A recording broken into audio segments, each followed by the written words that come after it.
Dracula by Bram Stoker. Chapter 1. Jonathan Harker's Journal. Kept in shorthand. 3rd of May, Bistritz. Left Munich at 8:35 p.m. on 1st of May, arriving at Vienna early next morning.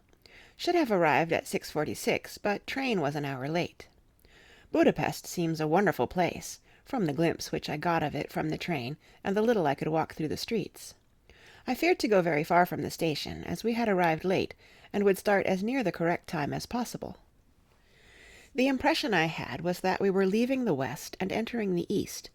The most western of splendid bridges over the Danube, which is here of noble width and depth, took us among the traditions of Turkish rule. We left in pretty good time, and came after nightfall to Klausenburg. Here I stopped for the night at the Hotel Royal. I had for dinner, or rather supper, a chicken done up some way with red pepper, which was very good, but thirsty. Memorandum. Get recipe for Mina. I asked the waiter, and he said it was called paprika Händel, and that, as it was a national dish, I should be able to get it anywhere among the Carpathians. I found my smattering of German very useful here. Indeed, I don't know how I should be able to get on without it. Having had some time at my disposal when in London, I had visited the British Museum, and made search among the books and maps in the library regarding Transylvania. It had struck me that some foreknowledge of the country could hardly fail to have some importance in dealing with a nobleman of that country. I find that the district he named is in the extreme east of the country, just on the borders of 3 states, Transylvania, Moldavia, and Bukovina, in the midst of the Carpathian Mountains, one of the wildest and least known portions of Europe.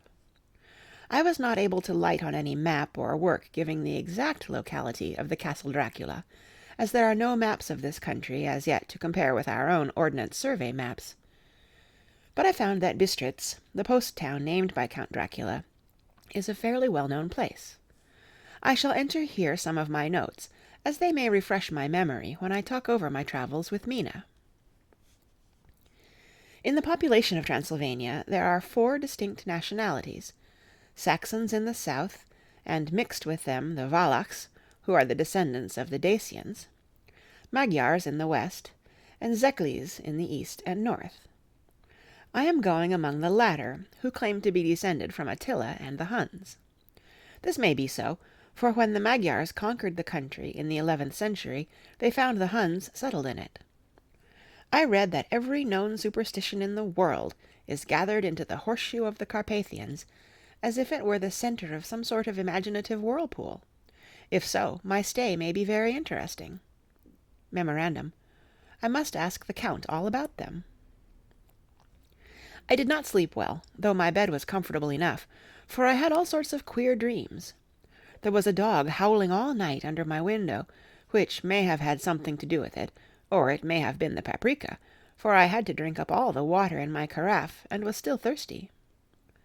Towards morning I slept, and was wakened by the continuous knocking at my door, so I guess I must have been sleeping soundly then. I had for breakfast more paprika, and a sort of porridge of maize flour, which they said was mamaliga, and eggplant stuffed with forcemeat, a very excellent dish which they call impletata. Memorandum. Get recipe for this also. I had to hurry breakfast, for the train started a little before 8, or rather it ought to have done so, for after rushing to the station at 7:30, I had to sit in the carriage for more than an hour before we began to move. It seems to me that the further east you go, the more unpunctual are the trains. What ought they to be in China? All day long we seemed to dawdle through a country which was full of beauty of every kind.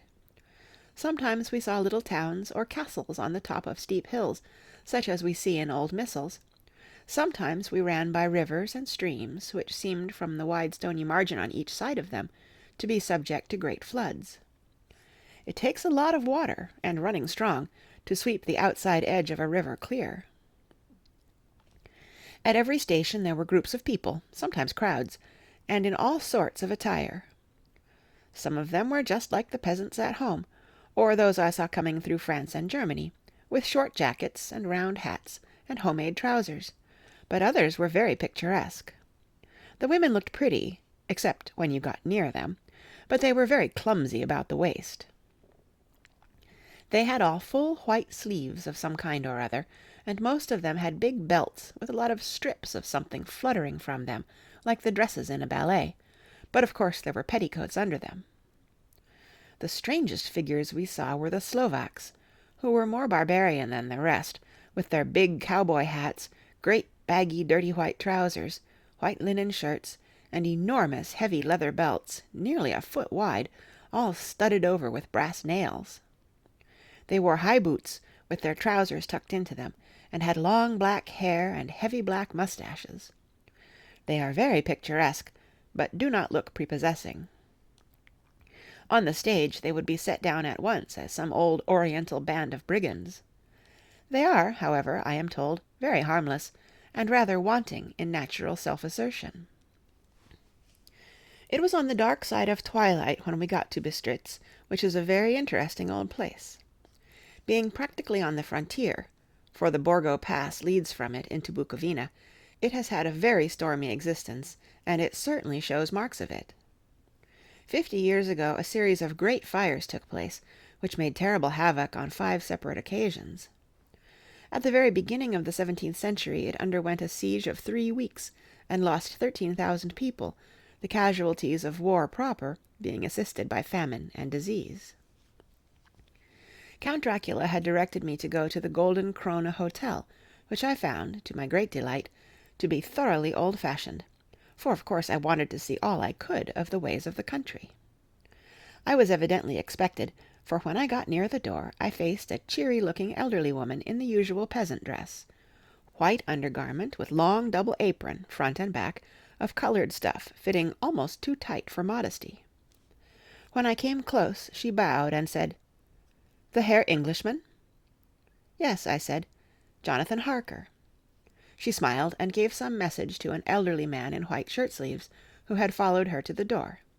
He went, but immediately returned with a letter. "My friend, welcome to the Carpathians. I am anxiously expecting you. Sleep well tonight. At 3 tomorrow the diligence will start for Bukovina. A place on it is kept for you. At the Borgo Pass my carriage will await you, and will bring you to me. I trust that your journey from London has been a happy one, and that you will enjoy your stay in my beautiful land. Your friend, Dracula." 4th of May. I found that my landlord had got a letter from the Count, directing him to secure the best place on the coach for me, but on making inquiries as to details he seemed somewhat reticent, and pretended that he could not understand my German. This could not be true, because up to then he had understood it perfectly. At least, he answered my questions exactly as if he did. He and his wife, the old lady who had received me, looked at each other in a frightened sort of way. He mumbled out that the money had been sent in a letter, and that was all he knew. When I asked him if he knew Count Dracula, and could tell me anything of his castle, both he and his wife crossed themselves, and, saying that they knew nothing at all, simply refused to speak further. It was so near the time of starting that I had no time to ask anyone else, for it was all very mysterious, and not by any means comforting. Just before I was leaving, the old lady came up to my room, and said in a very hysterical way, "Must you go? Oh, young Herr, must you go?" She was in such an excited state that she seemed to have lost her grip of what German she knew, and mixed it all up with some other language which I did not know at all. I was just able to follow her by asking many questions. When I told her that I must go at once, that I was engaged on important business, she asked again, "Do you know what day it is?" I answered that it was the 4th of May. She shook her head as she said again, "Oh yes, I know that, but do you know what day it is?" On my saying that I did not understand, she went on, "It is the eve of St. George's Day. Do you not know that tonight, when the clock strikes midnight, all the evil things in the world will have full sway? Do you know where you are going, and what you are going to?" She was in such evident distress that I tried to comfort her, but without effect. Finally she went down on her knees and implored me not to go, at least to wait a day or 2 before starting. It was all very ridiculous, but I did not feel comfortable. However, there was business to be done, and I could allow nothing to interfere with it. I therefore tried to raise her up, and said, as gravely as I could, that I thanked her, but my duty was imperative, and that I must go. She then rose and dried her eyes, and taking a crucifix from her neck, offered it to me. I did not know what to do, for, as an English churchman, I have been taught to regard such things as in some measure idolatrous, and yet it seemed so ungracious to refuse an old lady meaning so well, and in such a state of mind. She saw, I suppose, the doubt in my face, for she put the rosary round my neck, and said, "For your mother's sake," and went out of the room. I am writing up this part of the diary whilst I am waiting for the coach, which is, of course, late, and the crucifix is still round my neck. Whether it is the old lady's fear, or the many ghostly traditions of this place, or the crucifix itself, I do not know, but I am not feeling nearly as easy in my mind as usual. If this book should ever reach Mina before I do, let it bring my good-bye. Here comes the coach. 5th of May. The Castle. The grey of the morning has passed, and the sun is high over the distant horizon, which seems jagged, whether with trees or hills I know not, for it is so far off that big things and little are mixed. I am not sleepy, and as I am not to be called till I awake, naturally I write till sleep comes. There are many odd things to put down, and lest who reads them may fancy that I dined too well before I left Bistritz, let me put down my dinner exactly. I dined on what they called robber steak, bits of bacon, onion, and beef, seasoned with red pepper, and strung on sticks and roasted over the fire, in the simple style of the London cat's meat. The wine was golden Mediasch, which produces a queer sting on the tongue, which is, however, not disagreeable. I had only a couple of glasses of this, and nothing else. When I got on the coach, the driver had not taken his seat, and I saw him talking with the landlady. They were evidently talking of me, for every now and then they looked at me, and some of the people who were sitting on the bench outside the door, which they call by a name meaning word-bearer, came and listened, and then looked at me, most of them pityingly. I could hear a lot of words often repeated, queer words, for there were many nationalities in the crowd, so I quietly got my polyglot dictionary from my bag and looked them out. I must say they were not cheering to me, for amongst them were Ordog, Satan, Pokol, Hell, Stregoica, Witch, Vrolak, and Vlkoslak, both of which mean the same thing, one being Slovak and the other Servian, for something that is either werewolf or vampire. Memorandum: I must ask the Count about these superstitions. When we started, the crowd round the inn door, which had by this time swelled to a considerable size, all made the sign of the cross, and pointed 2 fingers towards me. With some difficulty I got a fellow passenger to tell me what they meant. He would not answer at first, but on learning that I was English, he explained that it was a charm or guard against the evil eye. This was not very pleasant for me, just starting for an unknown place to meet an unknown man, but every one seemed so kind-hearted, and so sorrowful, and so sympathetic, that I could not but be touched. I shall never forget the last glimpse which I had of the inn-yard, and its crowd of picturesque figures, all crossing themselves, as they stood round the wide archway, with its background of rich foliage, of oleander and orange trees, in green tubs clustered in the centre of the yard.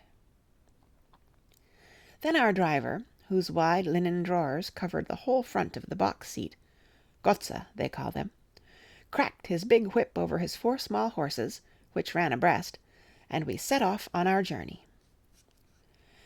I soon lost sight and recollection of ghostly fears in the beauty of the scene as we drove along, although had I known the language, or rather languages, which my fellow passengers were speaking, I might not have been able to throw them off so easily. Before us lay a green sloping land full of forests and woods, with here and there steep hills, crowned with clumps of trees or with farmhouses, the blank gable end to the road. There was everywhere a bewildering mass of fruit blossom, apple, plum, pear, cherry, and as we drove by I could see the green grass under the trees spangled with the fallen petals.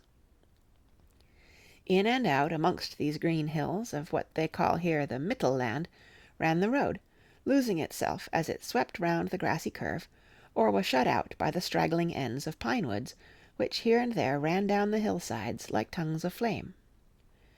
The road was rugged, but still we seemed to fly over it with a feverish haste. I could not understand then what the haste meant, but the driver was evidently bent on losing no time in reaching Borgo Prund. I was told that this road is in summer-time excellent, but that it had not yet been put in order after the winter snows. In this respect it is different from the general run of roads in the Carpathians, for it is an old tradition that they are not to be kept in too good order. Of old the hospodars would not repair them, lest the Turk should think that they were preparing to bring in foreign troops, and so hasten the war which was always really at loading point. Beyond the green swelling hills of the Mittelland rose mighty slopes of forest up to the lofty steeps of the Carpathians themselves.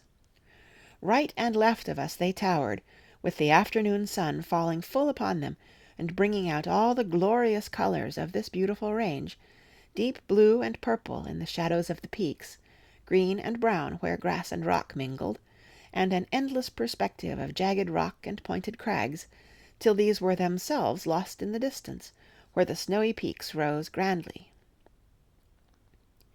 Here and there seemed mighty rifts in the mountains, through which, as the sun began to sink, we saw now and again the white gleam of falling water. One of my companions touched my arm as we swept round the base of a hill, and opened up the lofty snow-covered peak of a mountain, which seemed, as we wound on our serpentine way, to be right before us. "Look, Istenzek, God's seat," and he crossed himself reverently. As we wound on our endless way, and the sun sank lower and lower behind us, the shadows of the evening began to creep round us. This was emphasized by the fact that the snowy mountain top still held the sunset, and seemed to glow out with a delicate cool pink.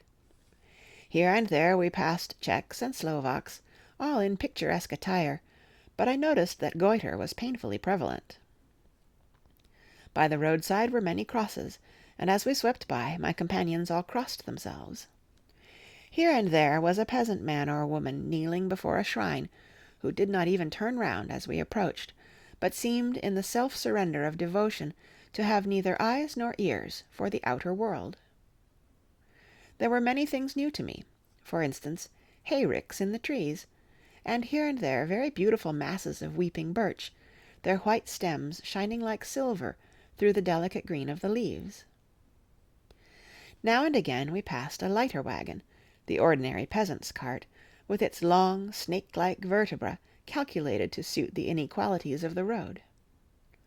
On this were sure to be seated quite a group of home-coming peasants, the Czechs with their white, and the Slovaks with their coloured, sheepskins, the latter carrying lance-fashion their long staves, with axe at end.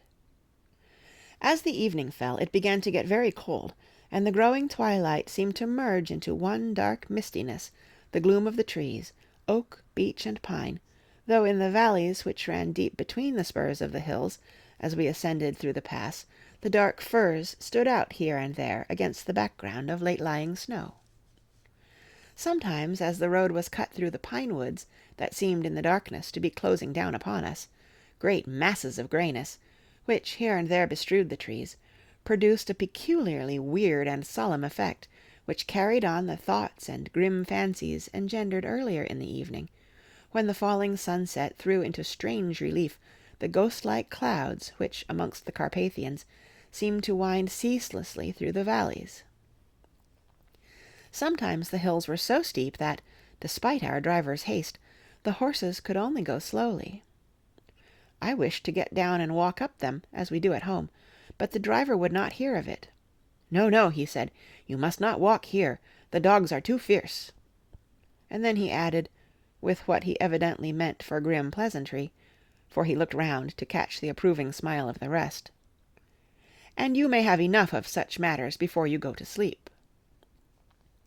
The only stop he would make was a moment's pause to light his lamps.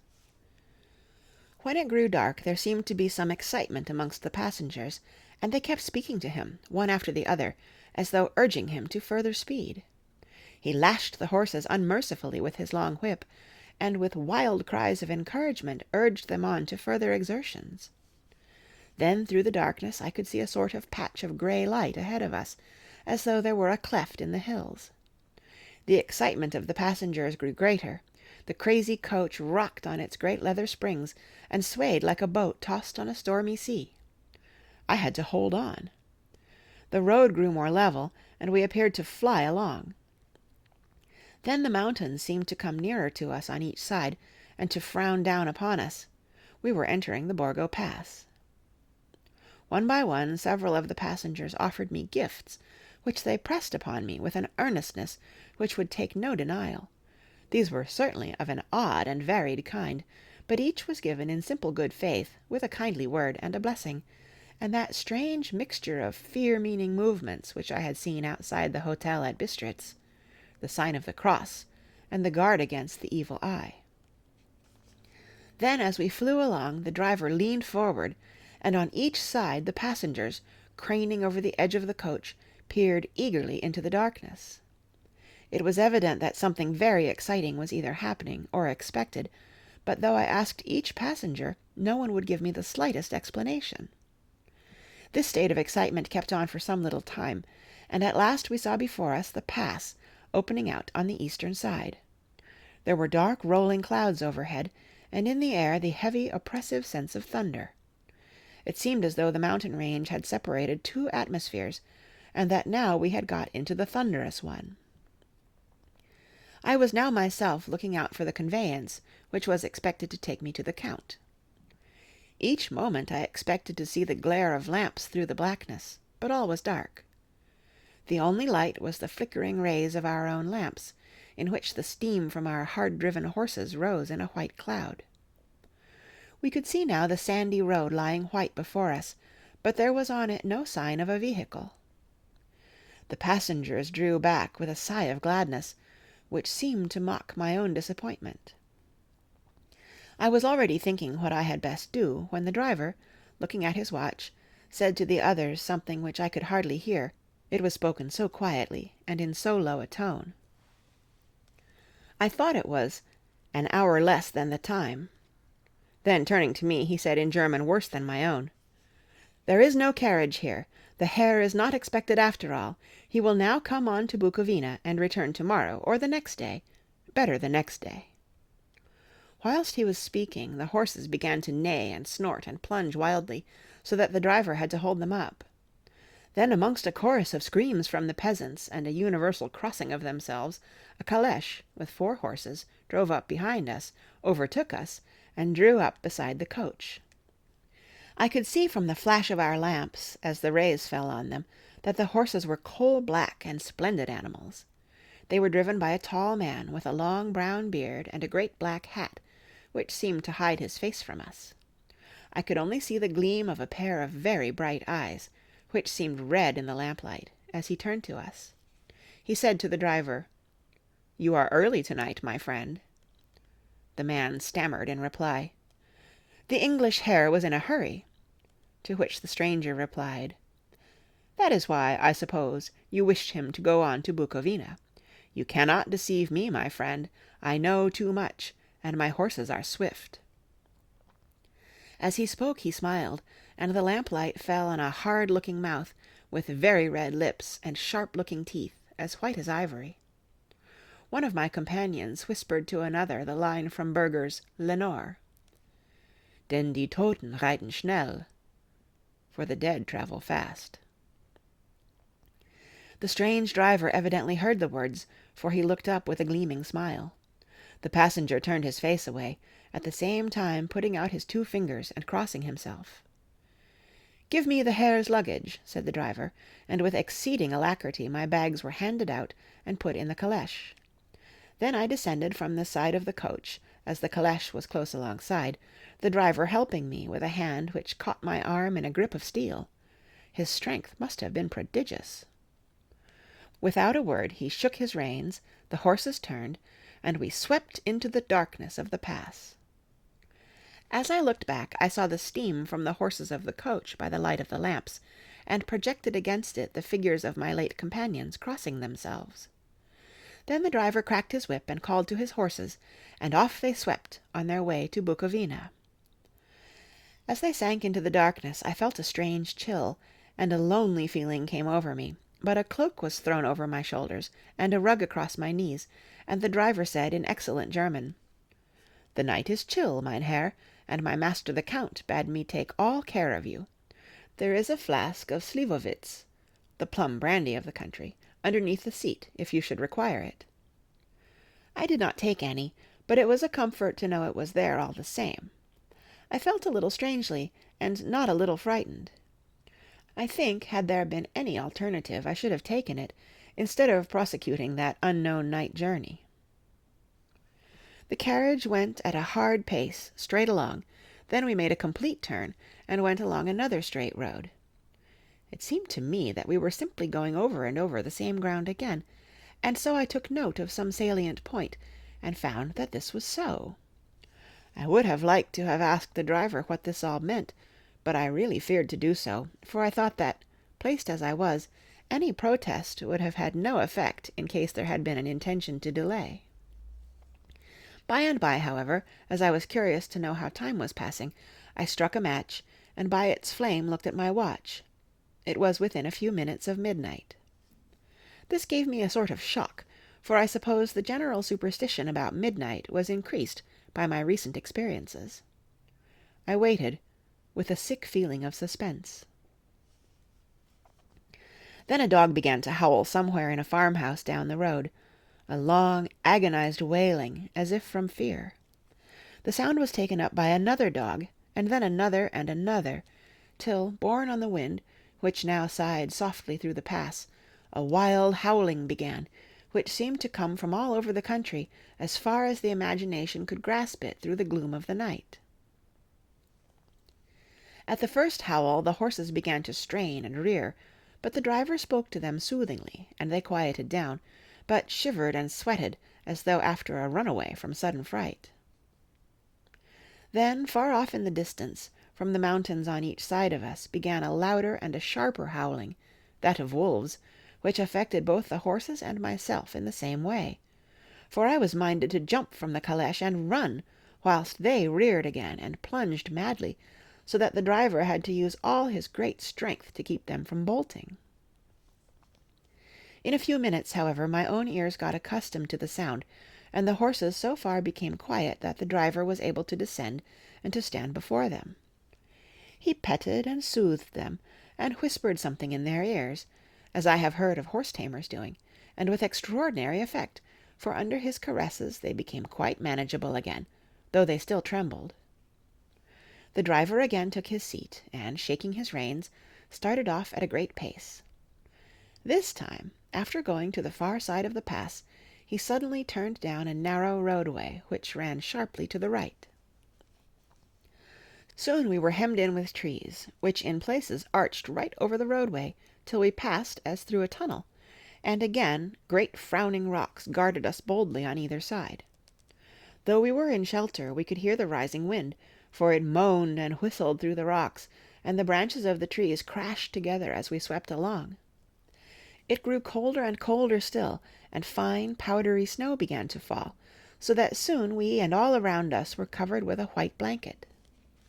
The keen wind still carried the howling of the dogs, though this grew fainter as we went on our way.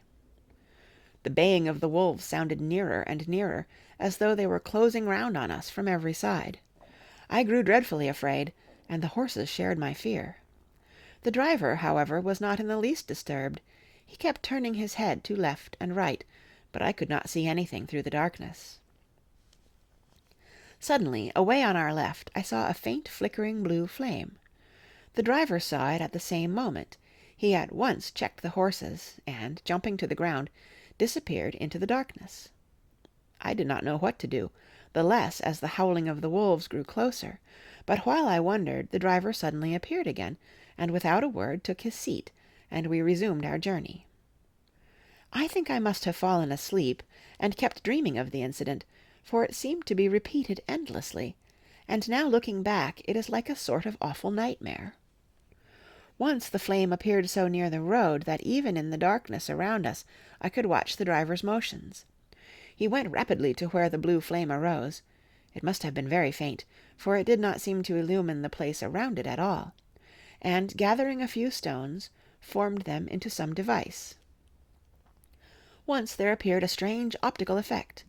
When he stood between me and the flame he did not obstruct it, for I could see its ghostly flicker all the same. This startled me, but as the effect was only momentary, I took it that my eyes deceived me from straining through the darkness. Then for a time there were no blue flames, and we sped onwards through the gloom, with the howling of the wolves around us, as though they were following in a moving circle. At last there came a time when the driver went further afield than he had yet gone, and during his absence the horses began to tremble worse than ever, and to snort and scream with fright. I could not see any cause for it, for the howling of the wolves had ceased altogether. But just then the moon, sailing through the black clouds, appeared behind the jagged crest of a beetling, pine-clad rock, and by its light I saw around us a ring of wolves, with white teeth and lolling red tongues, with long sinewy limbs and shaggy hair. They were 100 times more terrible in the grim silence which held them than even when they howled. For myself, I felt a sort of paralysis of fear. It is only when a man feels himself face to face with such horrors that he can understand their true import. All at once the wolves began to howl as though the moonlight had had some peculiar effect on them. The horses jumped about and reared, and looked helplessly round with eyes that rolled in a way painful to see, but the living ring of terror encompassed them on every side, and they had perforce to remain within it. I called to the coachman to come, for it seemed to me that our only chance was to try to break out through the ring and to aid his approach. I shouted and beat the side of the calèche, hoping by the noise to scare the wolves from that side, so as to give him a chance of reaching the trap. How he came there I know not, but I heard his voice raised in a tone of imperious command, and looking towards the sound, I saw him stand in the roadway. As he swept his long arms, as though brushing aside some impalpable obstacle, the wolves fell back and back further still. Just then a heavy cloud passed across the face of the moon, so that we were again in darkness. When I could see again, the driver was climbing into the calèche, and the wolves had disappeared. This was all so strange and uncanny that a dreadful fear came upon me, and I was afraid to speak or move. The time seemed interminable as we swept on our way, now in almost complete darkness, for the rolling clouds obscured the moon. We kept on ascending, with occasional periods of quick descent, but in the main always ascending. Suddenly I became conscious of the fact that the driver was in the act of pulling up the horses in the courtyard of a vast ruined castle, from whose tall black windows came no ray of light, and whose broken battlements showed a jagged line against the moonlit sky. Chapter 2. Jonathan Harker's Journal, continued. 5th of May. I must have been asleep, for certainly if I had been fully awake, I must have noticed the approach of such a remarkable place. In the gloom the courtyard looked of considerable size, and as several dark ways led from it under great round arches, it perhaps seemed bigger than it really is. I have not yet been able to see it by daylight. When the calèche stopped, the driver jumped down and held out his hand to assist me to alight. Again I could not but notice his prodigious strength. His hand actually seemed like a steel vice that could have crushed mine, if he had chosen. Then he took out my traps, and placed them on the ground beside me as I stood close to a great door, old, and studded with large iron nails, and set in a projecting doorway of massive stone. I could see even in the dim light that the stone was massively carved, but that the carving had been much worn by time and weather.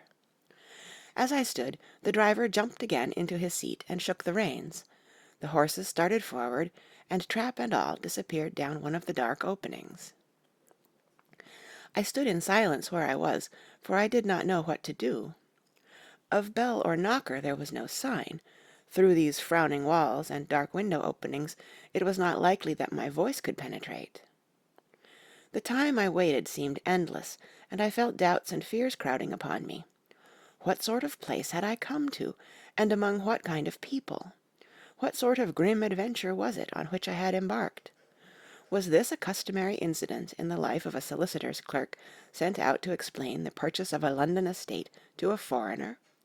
Solicitor's clerk! Mina would not like that.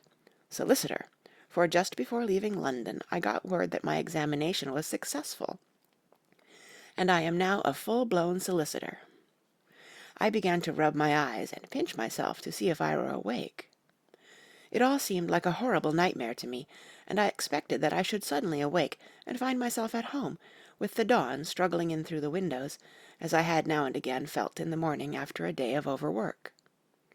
But my flesh answered the pinching test, and my eyes were not to be deceived. I was indeed awake, and among the Carpathians. All I could do now was to be patient, and to wait the coming of the morning. Just as I had come to this conclusion, I heard a heavy step approaching behind the great door, and saw through the chinks the gleam of a coming light. Then there was the sound of rattling chains, and the clanking of massive bolts drawn back. A key was turned with a loud grating noise of long disuse, and the great door swung back. Within stood a tall old man, clean-shaven save for a long white moustache, and clad in black from head to foot, without a single speck of colour about him anywhere. He held in his hand an antique silver lamp, in which the flame burned without chimney or globe of any kind, throwing long quivering shadows as it flickered in the draught of the open door. The old man motioned me in with his right hand with a courtly gesture, saying in excellent English, but with a strange intonation, "Welcome to my house. Enter freely and of your own will." He made no motion of stepping to meet me, but stood like a statue, as though his gesture of welcome had fixed him into stone.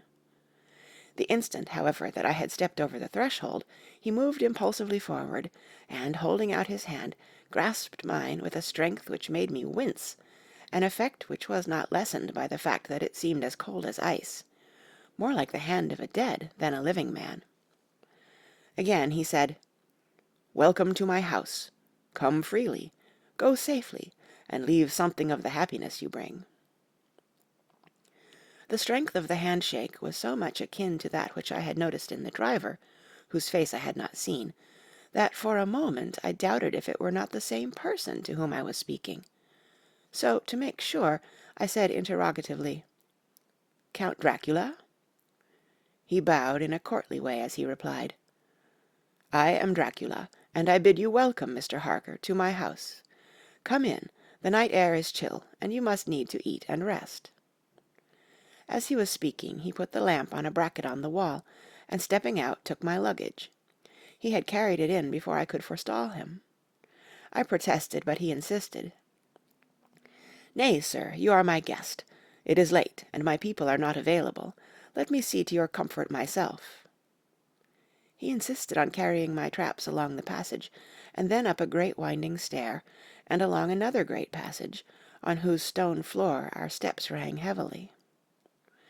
At the end of this he threw open a heavy door, and I rejoiced to see within a well-lit room, in which a table was spread for supper, and on whose mighty hearth a great fire of logs, freshly replenished, flamed and flared. The Count halted, putting down my bags, closed the door, and crossing the room, opened another door, which led into a small octagonal room lit by a single lamp, and seemingly without a window of any sort. Passing through this, he opened another door, and motioned me to enter. It was a welcome sight, for here was a great bedroom, well lighted, and warmed with another log fire, also added to but lately, for the top logs were fresh, which sent a hollow roar up the wide chimney. The Count himself left my luggage inside, and withdrew, saying, before he closed the door, "You will need, after your journey, to refresh yourself by making your toilet. I trust you will find all you wish. When you are ready, come into the other room, where you will find your supper prepared." The light and warmth, and the Count's courteous welcome, seemed to have dissipated all my doubts and fears. Having then reached my normal state, I discovered that I was half famished with hunger, so, making a hasty toilet, I went into the other room. I found supper already laid out. My host, who stood on one side of the great fireplace, leaning against the stonework, made a graceful wave of his hand to the table, and said, I pray you, be seated, and sup how you please. You will, I trust, excuse me that I do not join you, but I have dined already, and I do not sup." I handed to him the sealed letter which Mr. Hawkins had entrusted to me. He opened it and read it gravely, then, with a charming smile, he handed it to me to read. One passage of it, at least, gave me a thrill of pleasure. "I must regret that an attack of gout, from which malady I am a constant sufferer, forbids absolutely any travelling on my part for some time to come, but I am happy to say I can send a sufficient substitute, one in whom I have every possible confidence. He is a young man, full of energy and talent in his own way, and of a very faithful disposition. He is discreet and silent, and has grown into manhood in my service. He shall be ready to attend on you when you will during his stay, and shall take your instructions in all matters." The Count himself came forward and took off the cover of a dish, and I fell to at once on an excellent roast chicken. This, with some cheese and a salad and a bottle of old Tokay, of which I had 2 glasses, was my supper. During the time I was eating it, the Count asked me many questions as to my journey, and I told him by degrees all I had experienced. By this time I had finished my supper, and by my host's desire had drawn up a chair by the fire, and begun to smoke a cigar which he offered me, at the same time excusing himself that he did not smoke. I had now an opportunity of observing him, and found him of a very marked physiognomy. His face was a very strong, aquiline, with high bridge of the thin nose and peculiarly arched nostrils, with lofty domed forehead, and hair growing scantily round the temples, but profusely elsewhere. His eyebrows were very massive, almost meeting over the nose, and with bushy hair that seemed to curl in its own profusion. The mouth, so far as I could see it under the heavy moustache, was fixed and rather cruel-looking, with peculiarly sharp white teeth. These protruded over the lips, whose remarkable ruddiness showed astonishing vitality in a man of his years. For the rest, his ears were pale, and at the tops extremely pointed. The chin was broad and strong, and the cheeks firm, though thin. The general effect was one of extraordinary pallor. Hitherto I had noticed the backs of his hands as they lay on his knees in the firelight, and they had seemed rather white and fine, but seeing them now close to me, I could not but notice that they were rather coarse, broad, with squat fingers. Strange to say, there were hairs in the centre of the palm. The nails were long and fine, and cut to a sharp point. As the Count leaned over me, and his hands touched me, I could not repress a shudder. It may have been that his breath was rank, but a horrible feeling of nausea came over me, which, do what I would, I could not conceal. The Count, evidently noticing it, drew back, and with a grim sort of smile, which showed more than he had yet done his protuberant teeth, sat himself down on his own side of the fireplace. We were both silent for a while, and as I looked towards the window I saw the first dim streak of the coming dawn. There seemed a strange stillness over everything, but as I listened I heard as if from down below in the valley the howling of many wolves. The Count's eyes gleamed, and he said, "Listen to them, the children of the night. What music they make!" Seeing, I suppose, some expression in my face strange to him, he added, "Ah, sir, you dwellers in the city cannot enter into the feelings of the hunter." Then he rose and said, "But you must be tired. Your bedroom is all ready, and tomorrow you shall sleep as late as you will. I have to be away till the afternoon, so sleep well and dream well." With a courteous bow, he opened for me himself the door to the octagonal room, and I entered my bedroom. I am all in a sea of wonders. I doubt, I fear, I think strange things, which I dare not confess to my own soul. God keep me, if only for the sake of those dear to me. 7th of May. It is again early morning, but I have rested and enjoyed the last 24 hours. I slept till late in the day, and awoke of my own accord. When I had dressed myself, I went into the room where we had supped, and found a cold breakfast laid out, with coffee kept hot by the pot being placed on the hearth. There was a card on the table, on which was written, "I have to be absent for a while. Do not wait for me. D." I set to, and enjoyed a hearty meal. When I had done, I looked for a bell, so that I might let the servants know I had finished, but I could not find one. There are certainly odd deficiencies in the house, considering the extraordinary evidences of wealth which are round me. The table service is of gold, and so beautifully wrought that it must be of immense value. The curtains and upholstery of the chairs and sofas, and the hangings of my bed are of the costliest and most beautiful fabrics, and must have been of fabulous value when they were made, for they are centuries old, though in excellent order. I saw something like them in Hampton Court, but there they were worn and frayed and moth-eaten. But still, in none of the rooms is there a mirror. There is not even a toilet glass on my table, and I had to get the little shaving glass from my bag before I could either shave or brush my hair. I have not yet seen a servant anywhere, or heard a sound near the castle except the howling of wolves. Some time after I had finished my meal, I do not know whether to call it breakfast or dinner, for it was between 5 and 6 o'clock when I had it, I looked about for something to read, for I did not like to go about the castle until I had asked the Count's permission. There was absolutely nothing in the room, book, newspaper, or even writing materials, so I opened another door in the room and found a sort of library. The door opposite mine I tried, but found it locked. In the library I found, to my great delight, a vast number of English books, whole shelves full of them, and bound volumes of magazines and newspapers. A table in the centre was littered with English magazines and newspapers, though none of them were of very recent date. The books were of the most varied kind: history, geography, politics, political economy, botany, geology, law, all relating to England and English life and customs and manners. There were even such books of reference as the London Directory, the Red and Blue books, Whitaker's Almanac, the Army and Navy lists, and, it somehow gladdened my heart to see it, the Law List. While I was looking at the books, the door opened and the Count entered. He saluted me in a hearty way, and hoped that I had had a good night's rest. Then he went on. "I am glad you found your way in here, for I am sure there is much that will interest you. These companions," and he laid his hand on some of the books, "have been good friends to me, and for some years past, ever since I had the idea of going to London, have given me many, many hours of pleasure. Through them I have come to know your great England, and to know her is to love her. I long to go through the crowded streets of your mighty London, to be in the midst of the whirl and rush of humanity, to share its life, its change, its death, and all that makes it what it is. But alas, as yet I only know your tongue through books. To you, my friend, I look that I know it to speak." "But, Count," I said, "you know and speak English thoroughly." He bowed gravely. "I thank you, my friend, for your all too flattering estimate, but yet I fear that I am but a little way on the road I would travel. True, I know the grammar and the words, but yet I know not how to speak them." "Indeed," I said, "you speak excellently." "Not so," he answered.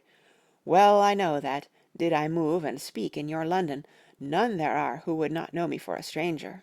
That is not enough for me. Here I am noble, I am boyar, the common people know me, and I am master. But a stranger in a strange land, he is no one, men know him not, and to know not is to care not for. I am content if I am like the rest, so that no man stops if he see me, or pause in his speaking if he hear my words, Ha ha, a stranger. I have been so long master that I would be master still, or at least that none other should be master of me. You come to me not alone as agent of my friend Peter Hawkins, of Exeter, to tell me all about my new estate in London.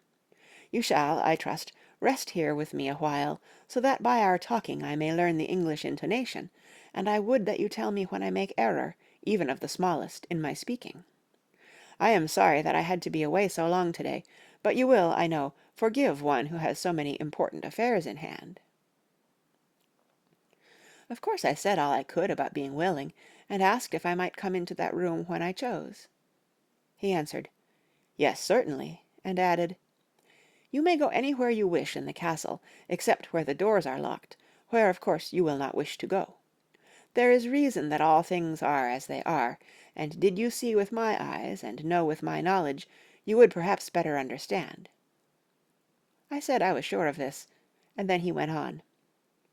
"We are in Transylvania, and Transylvania is not England. Our ways are not your ways, and there shall be to you many strange things. Nay, from what you have told me of your experiences already, you know something of what strange things there may be." This led to much conversation, and as it was evident that he wanted to talk, if only for talking's sake, I asked him many questions regarding things that had already happened to me or come within my notice.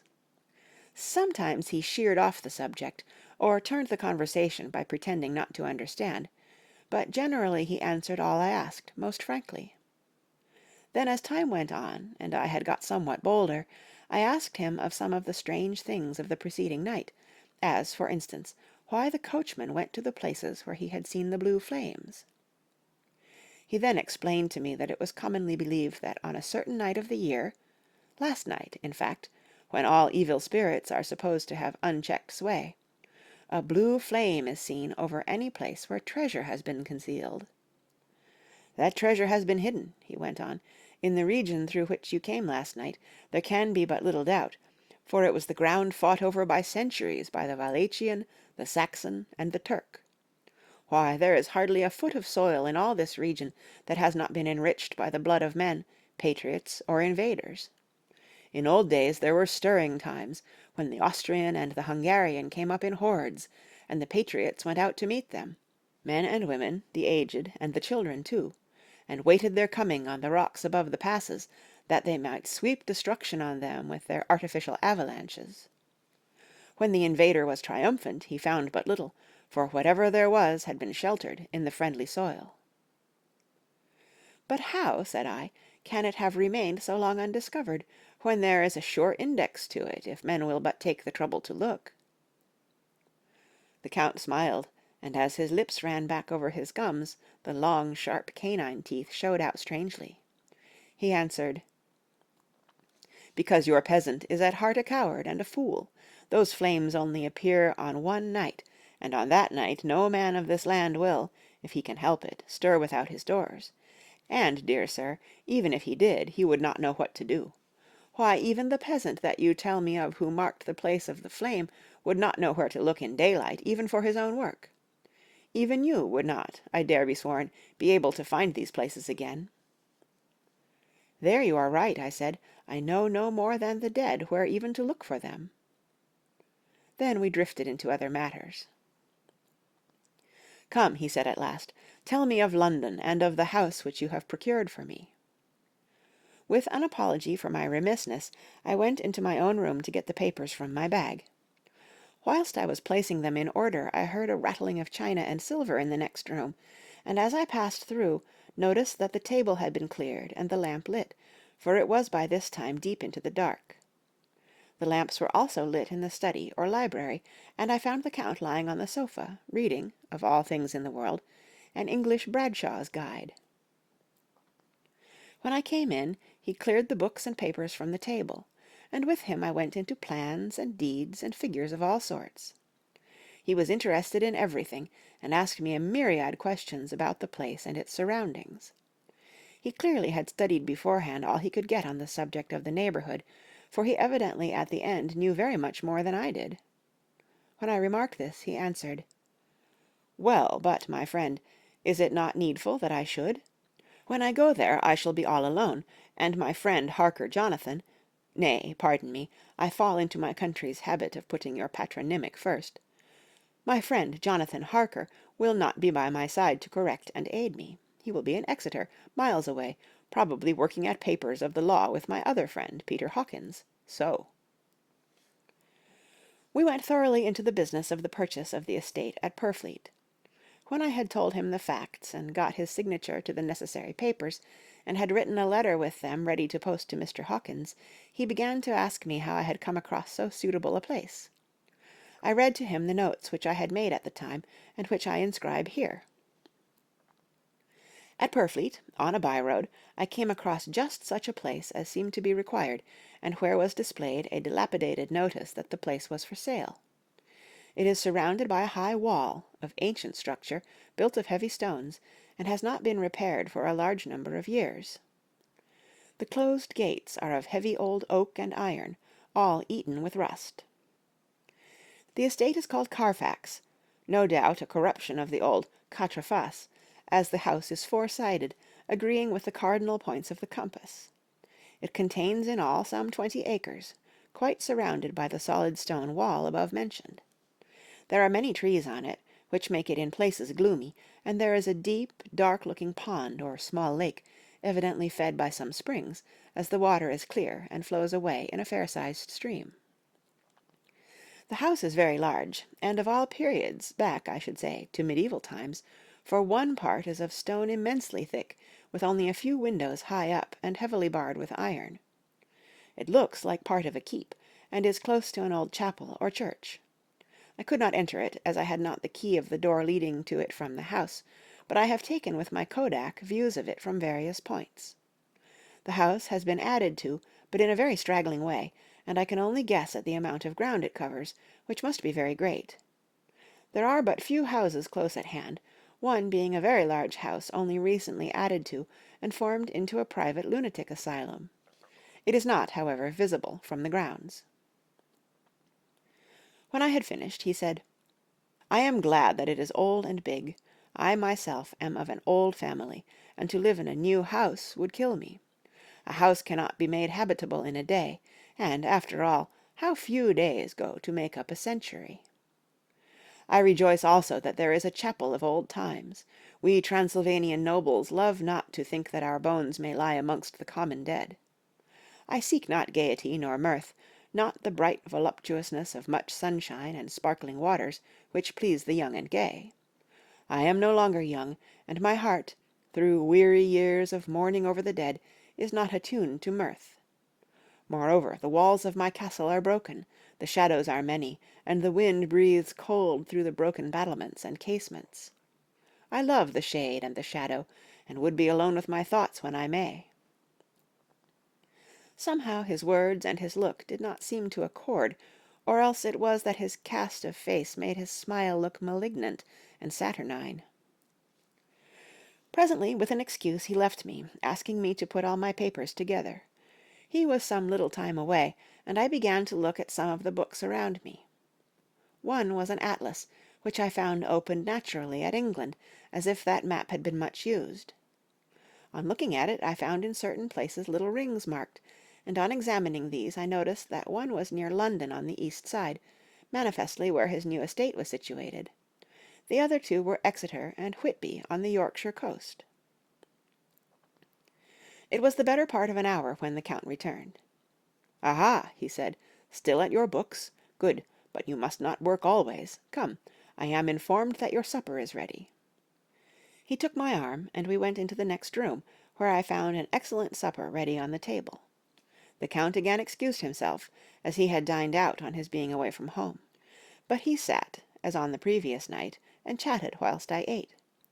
After supper I smoked, as on the last evening, and the Count stayed with me, chatting and asking questions on every conceivable subject, hour after hour. I felt that it was getting very late indeed, but I did not say anything, for I felt under obligation to meet my host's wishes in every way. I was not sleepy, as the long sleep yesterday had fortified me, but I could not help experiencing that chill which comes over one at the coming of the dawn, which is like, in its way, the turn of the tide. They say that people who are near death die generally at the change to the dawn, or at the turn of the tide. Anyone who has, when tired, and tied as it were to his post, experienced this change in the atmosphere can well believe it. All at once we heard the crow of a cock coming up with preternatural shrillness through the clear morning air.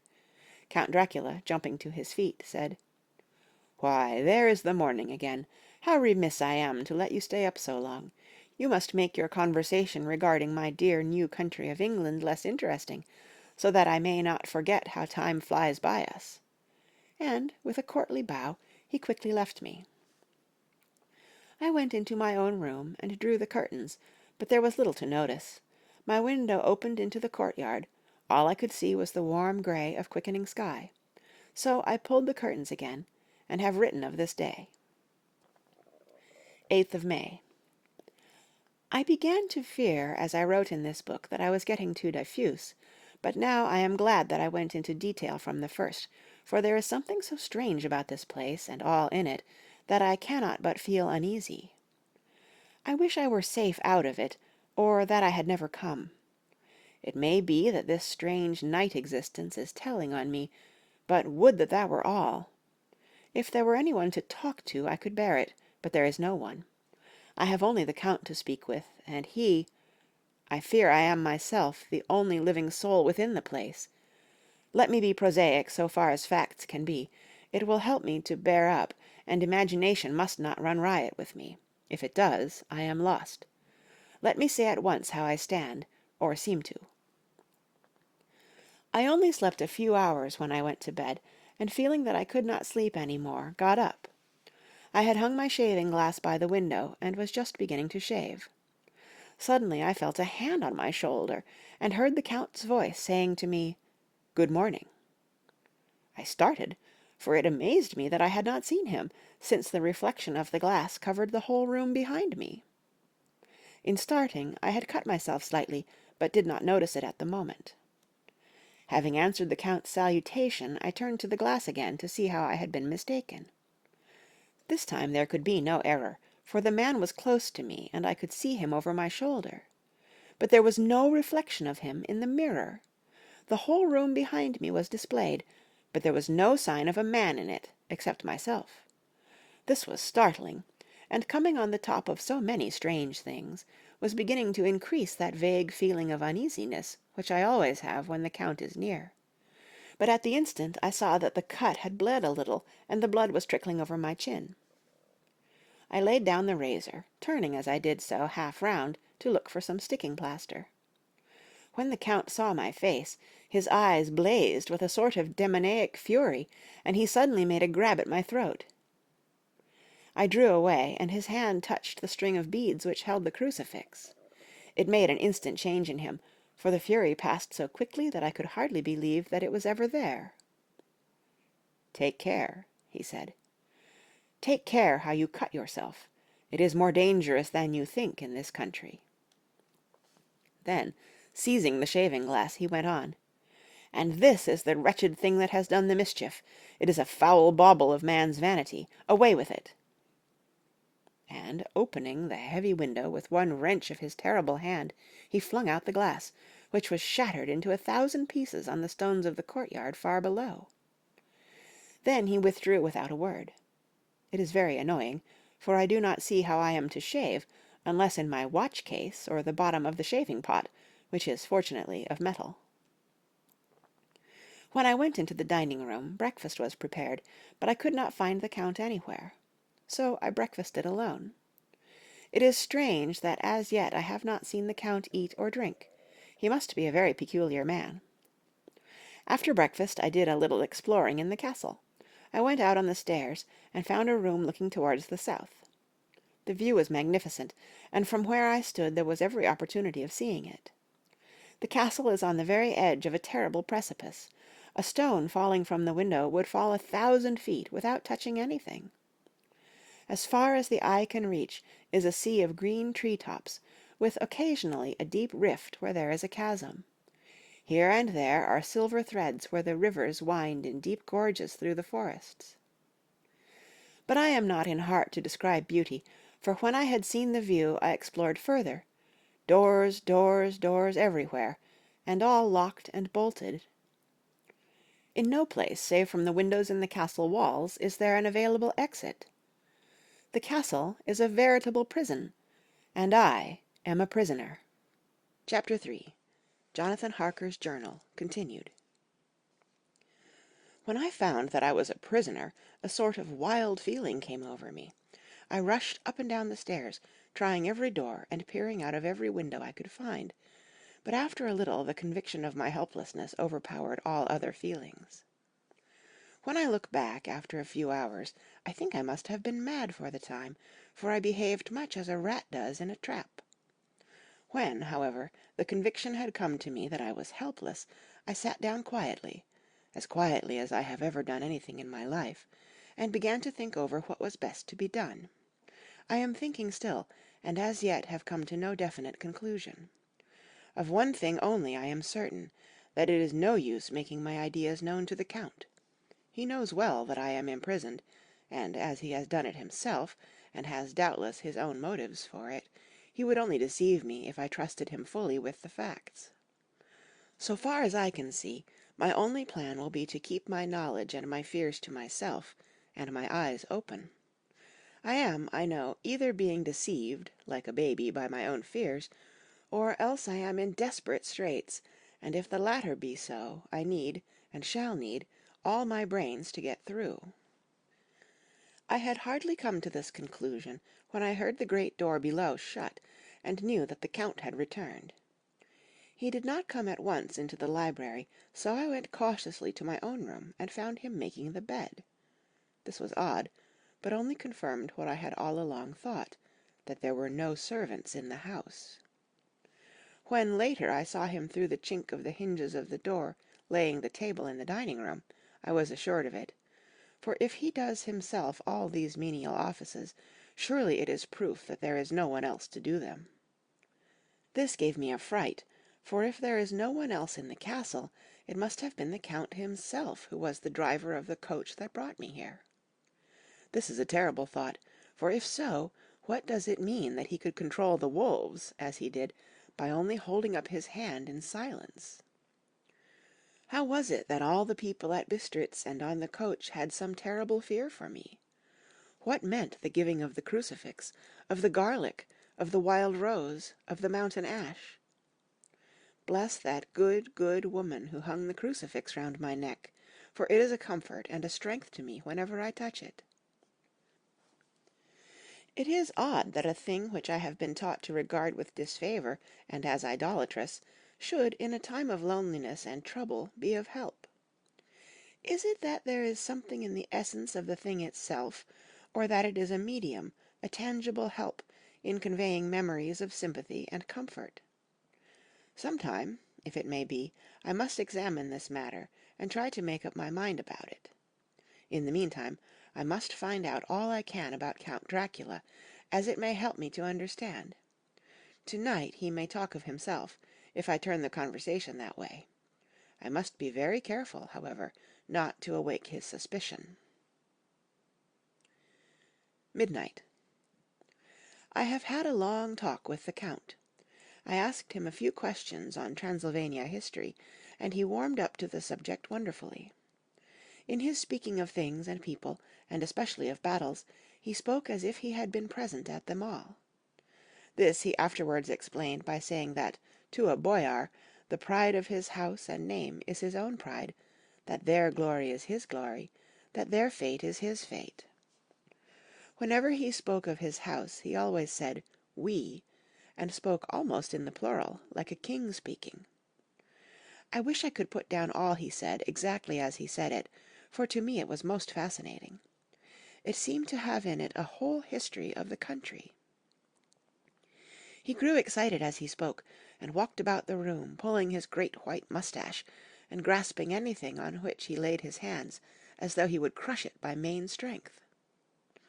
One thing he said which I shall put down as nearly as I can, for it tells in its way the story of his race.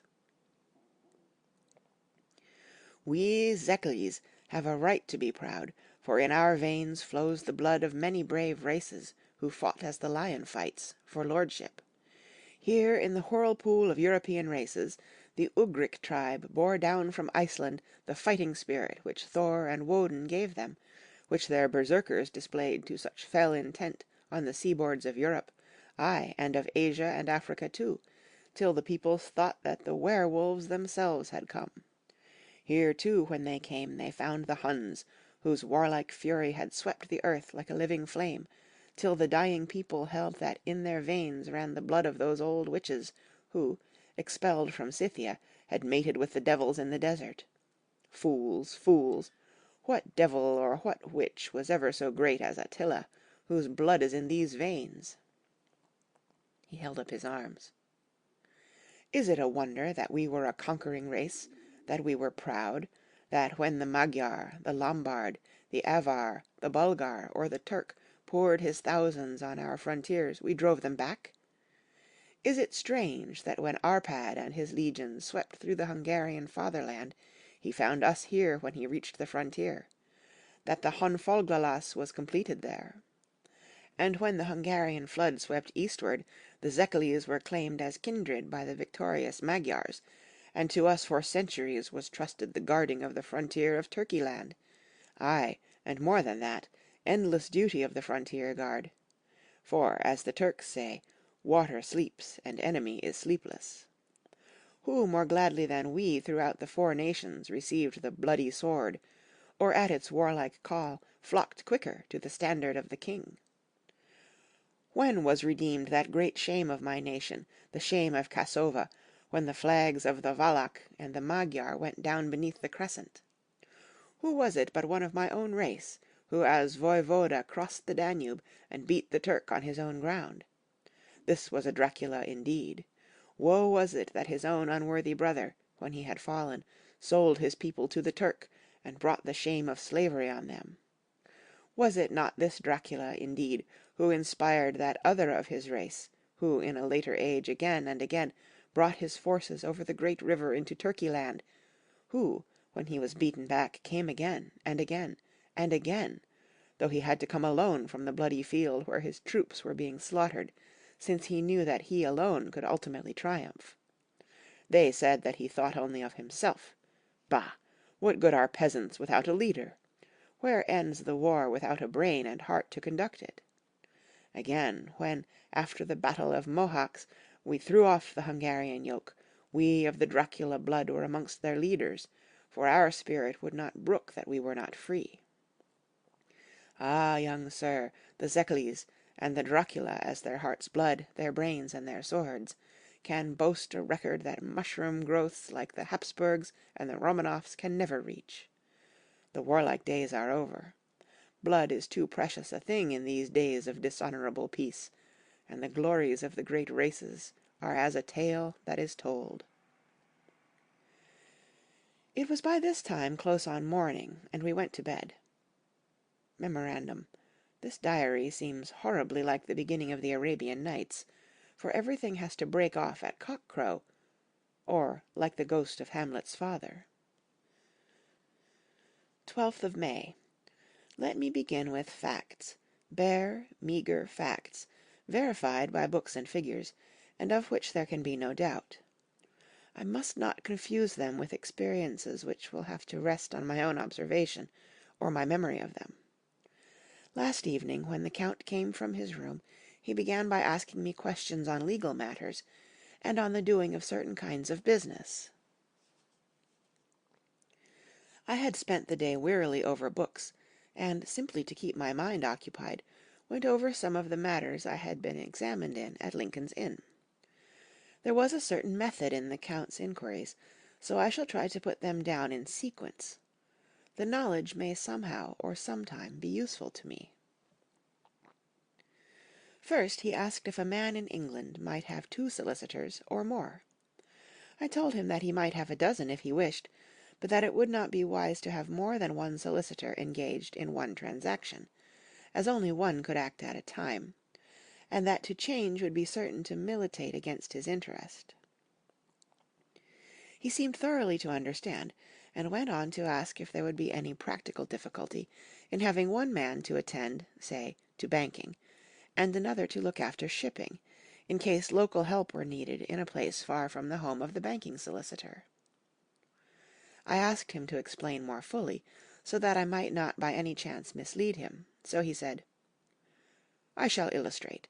Your friend and mine, Mr. Peter Hawkins, from under the shadow of your beautiful cathedral at Exeter, which is far from London, buys for me through your good self my place at London. Good. Now here let me say frankly, lest you should think it strange that I have sought the services of one so far off from London, instead of someone resident there, that my motive was that no local interest might be served, save my wish only. And as one of London residents might, perhaps, have some purpose of himself or friend to serve, I went thus afield to seek my agent, whose labours should be only to my interest. Now, suppose I, who have much of affairs, wish to ship goods, say, to Newcastle, or Durham, or Harwich, or Dover, might it not be that it could with more ease be done by consigning to one in these ports?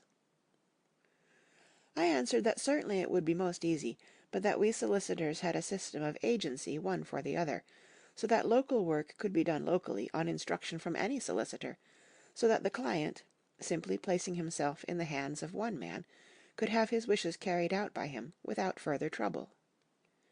"But," said he, "I could be at liberty to direct myself. Is it not so?" "Of course," I replied, and such is often done by men of business, who do not like the whole of their affairs to be known by any one person. "Good," he said, and then went on to ask about the means of making consignments, and the forms to be gone through, and of all sorts of difficulties which might arise, but by forethought could be guarded against.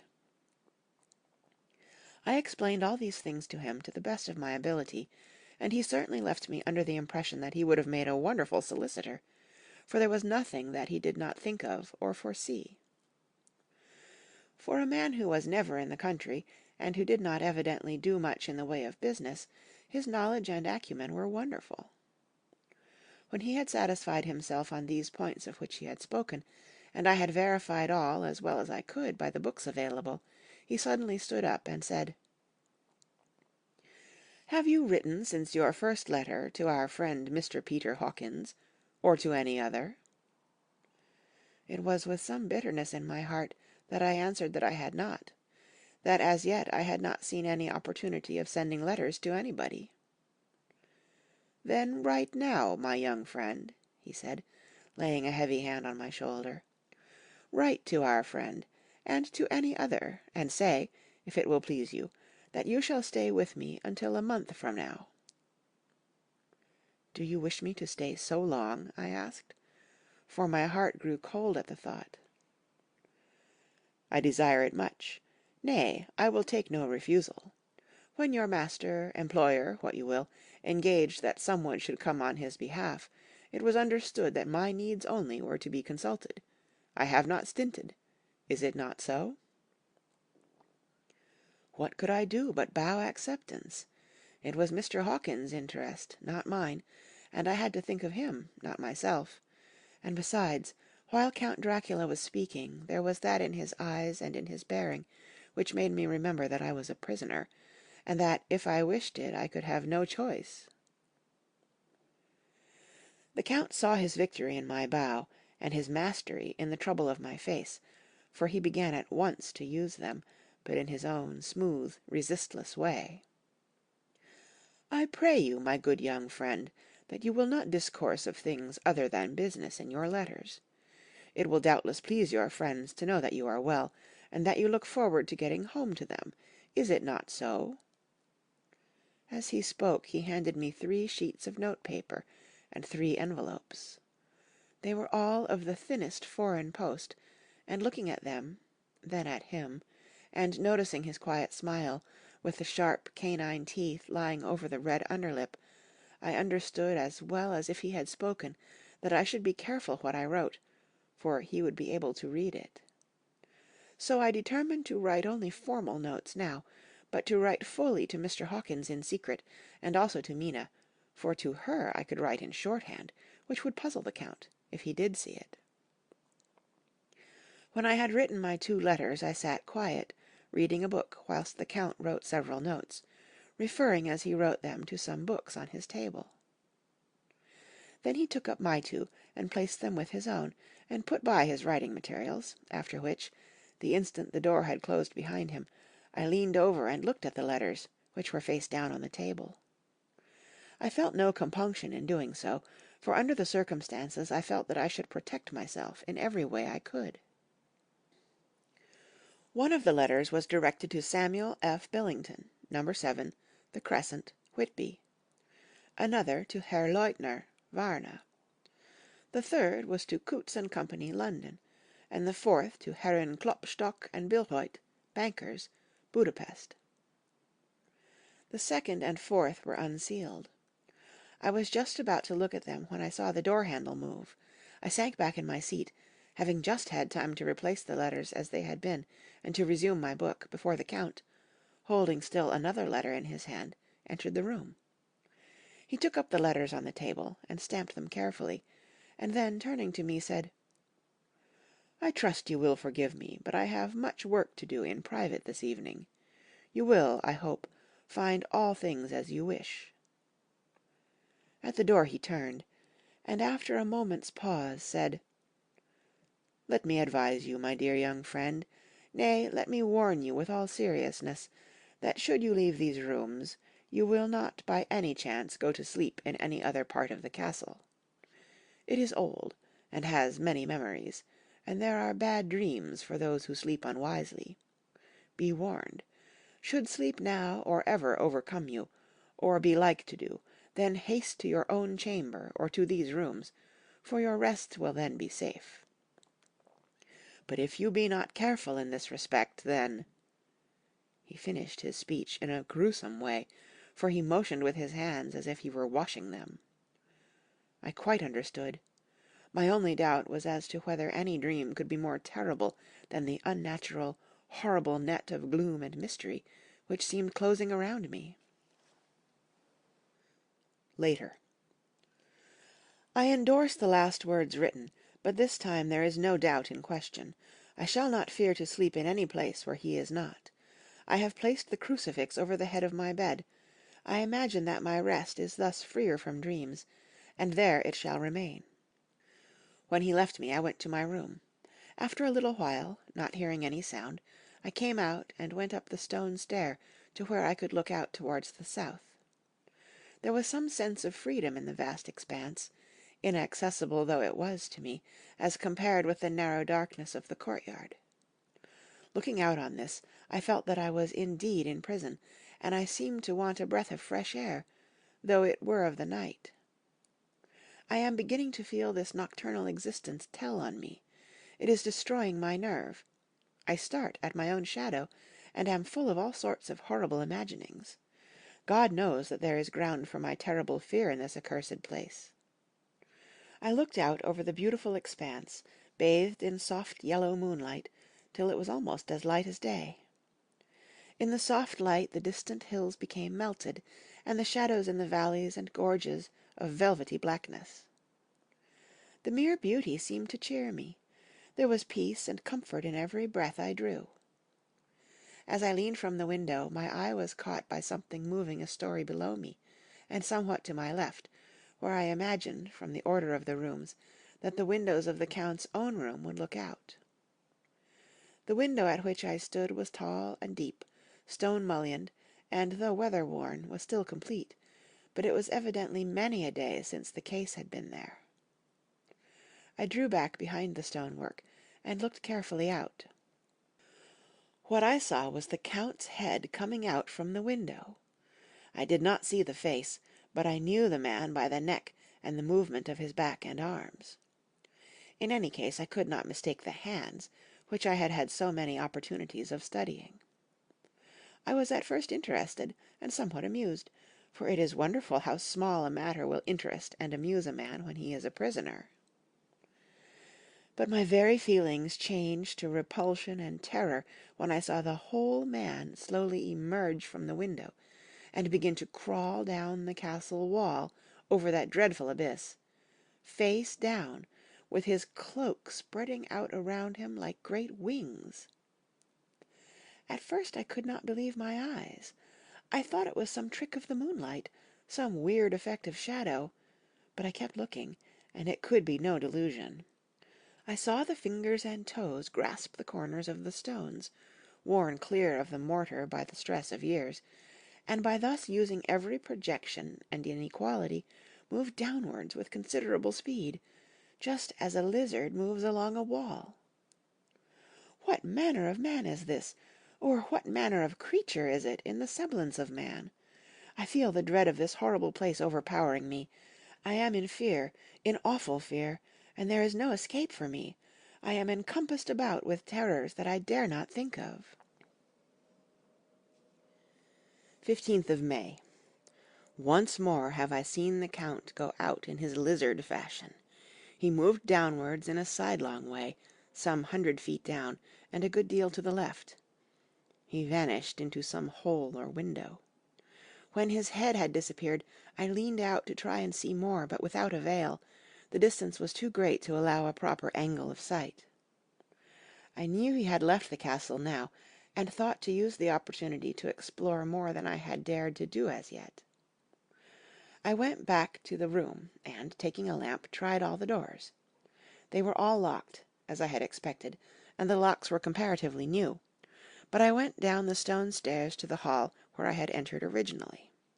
I found I could pull back the bolts easily enough and unhook the great chains, but the door was locked, and the key was gone. That key must be in the Count's room. I must watch, should his door be unlocked, so that I may get it and escape. I went on to make a thorough examination of the various stairs and passages, and to try the doors that opened from them. One or two small rooms near the hall were open, but there was nothing to see in them except old furniture, dusty with age and moth-eaten. At last, however, I found one door at the top of the stairway, which, though it seemed to be locked, gave a little under pressure. I tried it harder, and found that it was not really locked, but that the resistance came from the fact that the hinges had fallen somewhat, and the heavy door rested on the floor. Here was an opportunity which I might not have again, so I exerted myself, and with many efforts forced it back so that I could enter. I was now in a wing of the castle further to the right than the rooms I knew, and a story lower down. From the windows I could see that the suite of rooms lay along to the south of the castle, the windows of the end room looking out both west and south. On the latter side, as well as to the former, there was a great precipice.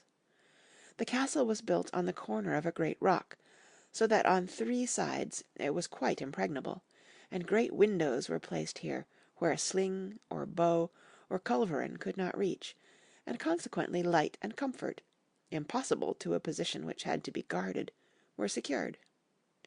To the west was a great valley, and then, rising far away, great jagged mountain fastnesses, rising peak on peak, the sheer rock studded with mountain ash and thorn, whose roots clung in cracks and crevices and crannies of the stone.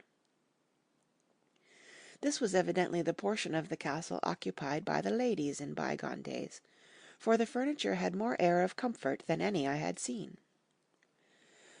The windows were curtainless, and the yellow moonlight, flooding in through the diamond panes, enabled one to see even colours, whilst it softened the wealth of dust which lay over all, and disguised in some measure the ravages of time and the moth. My lamp seemed to be of little effect in the brilliant moonlight, but I was glad to have it with me, for there was a dread loneliness in the place which chilled my heart and made my nerves tremble. Still, it was better than living alone in the rooms which I had come to hate from the presence of the Count, and after trying a little to school my nerves, I found a soft quietude come over me.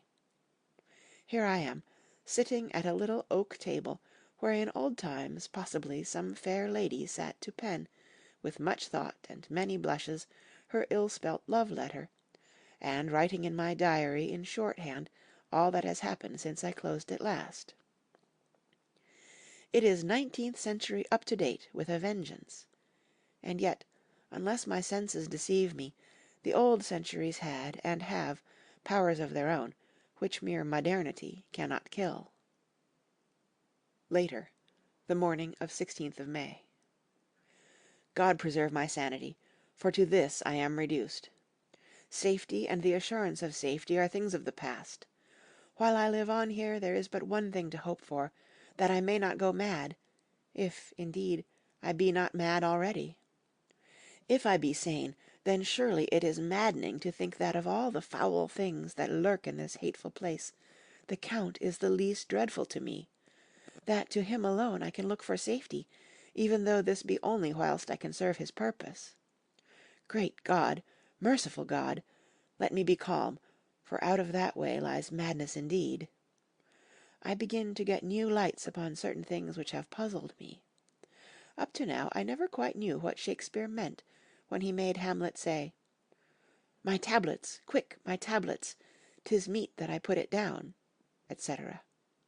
For now, feeling as though my own brain were unhinged, or as if the shock had come which must end in its undoing, I turned to my diary for repose. The habit of entering accurately must help to soothe me. The Count's mysterious warning frightened me at the time. It frightens me more now when I think of it, for in future he has a fearful hold upon me. I shall fear to doubt what he may say. When I had written in my diary, and had fortunately replaced the book and pen in my pocket, I felt sleepy. The Count's warning came into my mind, but I took a pleasure in disobeying it. The sense of sleep was upon me, and with it the obstinacy which sleep brings as outrider. The soft moonlight soothed, and the wide expanse without gave a sense of freedom which refreshed me.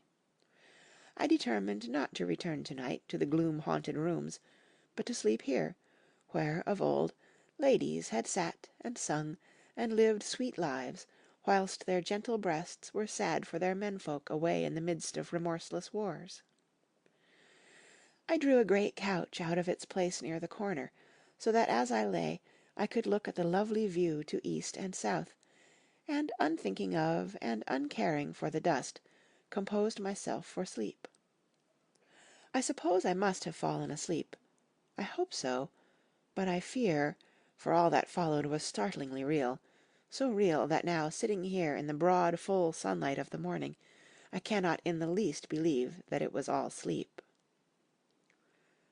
I was not alone. The room was the same, unchanged in any way since I came into it. I could see along the floor, in the brilliant moonlight, my own footsteps marked where I had disturbed the long accumulation of dust. In the moonlight opposite me were 3 young women, ladies by their dress and manner. I thought at the time that I must be dreaming when I saw them, for though the moonlight was behind them, they threw no shadow on the floor. They came close to me, and looked at me for some time, and then whispered together. 2 were dark, and had high aquiline noses like the Count, and great dark piercing eyes that seemed to be almost red when contrasted with the pale yellow moon. The other was fair as can be, with great wavy masses of golden hair, and eyes like pale sapphires. I seemed somehow to know her face, and to know it in connection with some dreamy fear, but I could not recollect at the moment how or where. All 3 had brilliant white teeth that shone like pearls against the ruby of their voluptuous lips. There was something about them that made me uneasy, some longing, and at the same time some deadly fear. I felt in my heart a wicked, burning desire that they would kiss me with those red lips. It is not good to note this down, lest some day it should meet Mina's eyes and cause her pain, but it is the truth. They whispered together, and then they all 3 laughed, such a silvery musical laugh, but as hard as though the sound never could have come through the softness of human lips. It was like the intolerable tingling sweetness of water glasses when played on by a cunning hand. The fair girl shook her head coquettishly, and the other 2 urged her on. One said, "Go on, you are the first, and we shall follow. Yours is the right to begin." The other added, "He is young and strong. There are kisses for us all." I lay quiet, looking out under my eyelashes in an agony of delightful anticipation. The fair girl advanced and bent over me till I could feel the movement of her breath upon me. Sweet it was in one sense, honey-sweet, and sent the same tingling through the nerves as her voice, but with a bitter underlying the sweet, a bitter offensiveness, as one smells in blood. I was afraid to raise my eyelids, but looked out and saw perfectly under the lashes. The girl went on her knees and bent over me, simply gloating. There was a deliberate voluptuousness which was both thrilling and repulsive, and as she arched her neck she actually licked her lips like an animal, till I could see in the moonlight the moisture shining on the scarlet lips and on the red tongue as it lapped the white sharp teeth. Lower and lower went her head as the lips went below the range of my mouth and chin, and seemed about to fasten on my throat. Then she paused, and I could hear the churning sound of her tongue as it licked her teeth and lips, and could feel the hot breath on my neck. Then the skin of my throat began to tingle, as one's flesh does when the hand that is to tickle it approaches nearer, nearer. I could feel the soft, shivering touch of the lips on the supersensitive skin of my throat, and the hard dents of two sharp teeth, just touching and pausing there. I closed my eyes in a languorous ecstasy, and waited with beating heart. But at that instant another sensation swept through me as quick as lightning. I was conscious of the presence of the Count, and of his being as of lapped in a storm of fury. As my eyes opened involuntarily, I saw his strong hand grasp the slender neck of the fair woman, and with giant's power draw it back, the blue eyes transformed with fury, the white teeth champing with rage, and the fair cheeks blazing red with passion. But the Count! Never did I imagine such wrath and fury, even to the demons of the pit. His eyes were positively blazing. The red light in them was lurid, as if the flames of hellfire blazed behind them. His face was deathly pale, and the lines of it were hard like drawn wires. The thick eyebrows that met over the nose now seemed like a heaving bar of white-hot metal. With a fierce sweep of his arm, he hurled the woman from him, and then motioned to the others, as though he were beating them back. It was the same imperious gesture that I had seen used to the wolves. In a voice which, though low and almost in a whisper, seemed to cut through the air, and then ring round the room, he said, "How dare you touch him, any of you? How dare you cast eyes on him when I had forbidden it? Back, I tell you all. This man belongs to me. Beware how you meddle with him, or you'll have to deal with me." The fair girl, with a touch of ribald coquetry, turned to him. "You yourself never loved. You never love." On this the other women joined, and such a mirthless, hard, soulless laughter rang through the room that it almost made me faint to hear. It seemed like the pleasure of fiends. Then the Count turned, after looking at my face attentively, and said in a soft whisper, "Yes, I too can love. You yourselves can tell it from the past. Is it not so? Well, now I promise you that when I am done with him you shall kiss him at your will. Now go, go. I must awaken him, for there is work to be done." "Are we to have nothing to-night?" said one of them with a low laugh, as she pointed to the bag which he had thrown upon the floor, and which moved as though there were some living thing within it. For answer he nodded his head. One of the women jumped forward and opened it. If my ears did not deceive me, there was a gasp and a low wail, as of a half-smothered child. The women closed round, whilst I was aghast with horror, but as I looked they disappeared, and with them the dreadful bag. There was no door near them, and they could not have passed me without my noticing. They simply seemed to fade into the rays of the moonlight and pass out through the window, for I could see outside the dim, shadowy forms for a moment before they entirely faded away. Then the horror overcame me, and I sank down, unconscious.